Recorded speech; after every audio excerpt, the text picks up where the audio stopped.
আগরতলা পৌর নিগমের উদ্যোগে এবং ত্রিপুরা স্টেট এইডস কন্ট্রোল সোসাইটির যৌথ ব্যবস্থাপনা আমাদের রাজ্যবাসী এবং শহরবাসীকে এইচআইভি এবং এইডস থেকে তাদেরকে রক্ষা করার ক্ষেত্রে কী কী ব্যবস্থা গ্রহণ করা, তাদেরকে সচেতন করা, সতর্ক করা, প্রয়োজনে প্রতিরোধের ব্যবস্থা করা সরকারি এবং বেসরকারি পর্যায়ে।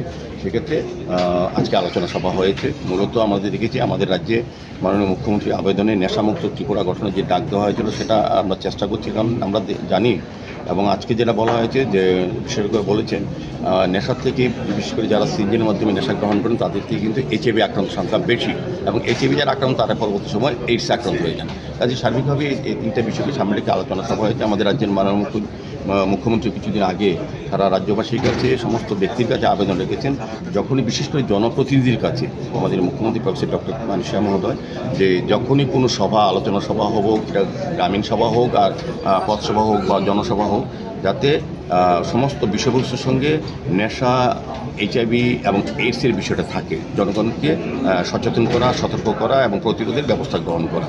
সেক্ষেত্রে সামনে রেখে আমরাও আগরতলা পৌর নিগমের বিভিন্ন ওয়ার্ডে আমরা এই ধরনের সচেতনতা প্রোগ্রাম করব, বিভিন্ন হেলথ ক্যাম্প করব। যারা আক্রান্ত হয়েছেন তাদেরকে যেমন সরকার ব্যবস্থাপনা করছেন, ত্রিপুরা স্টেট এইডস কন্ট্রোল সোসাইটির পক্ষ থেকে করা হচ্ছে।